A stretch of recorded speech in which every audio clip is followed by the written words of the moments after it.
নমস্কাৰ বন্ধু বান্ধৱীসকল, আজি আকৌ এটা নতুন ভিডিঅ' সৈতে আহিলোঁ। এয়া আজি মই বনাব লৈছোঁ। এয়া তাতে লৈছোঁ জিৰা, তিল আৰু গোলমৰিচ এনেকৈ দি এইখিনি মই বনাম আজি।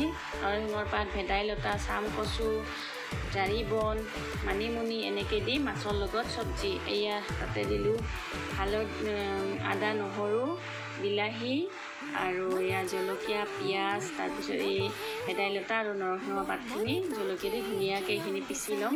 এইখিনি পিচি মেলি তাৰপিছত মই এয়া তেল গৰম হ'ব দি তাতে পিঁয়াজ, জলকীয়া অকণমান দি এইখিনি ধুনীয়াকৈ অলপ সময় ভাজি ল'ম।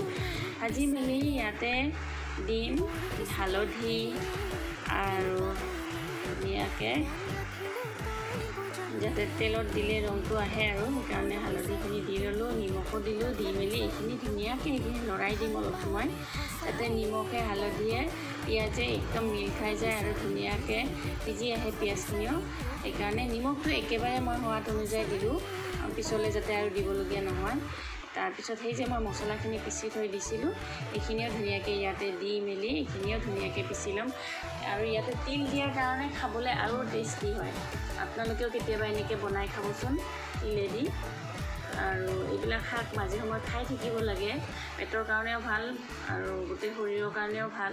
সেইকাৰণে মই এনেকৈ মাজে সময়ে বনাই থাকোঁ। আৰু এনেই চিম্পুলকৈ ভাজি বনাই দিলে যে মোৰ ল'ৰাই নাখায়, এনেকৈ দিলে ধুনীয়াকৈ খায়, সেইকাৰণে এনেকৈ বনালোঁ।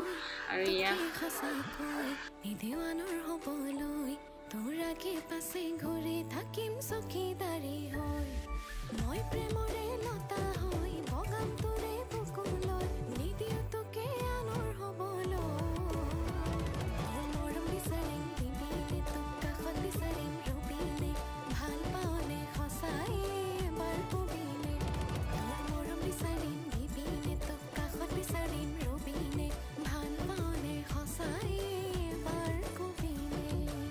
মছলাখিনি সিজি আহিলে এতিয়া ইয়াতে সেই যিখিনি মানিমুনি, ভেদাইলতা আৰু জাৰি বন, চাম কচু এইবিলাক তুলি থোৱা আছিলে, এইবিলাক কুটি কিনে মই ইয়াতে দি দিলোঁ।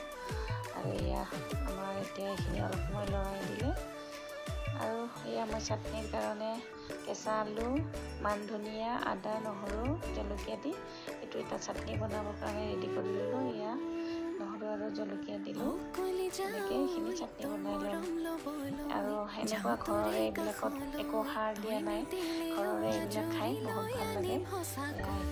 মই নিমখ দি দিলোঁ আৰু এইফালে এতিয়া ঢাকনিখন নিমখ অকণমান আৰু কম হোৱাৰ দৰে লাগে সেইকাৰণে অকণমান দি ঢাকনিখন লগাই এইখিনি এতিয়া ধুনীয়াকৈ পিচি ল'ম। এয়া মই চব্জি বনালে দি ইয়াত মাছ দি কিনে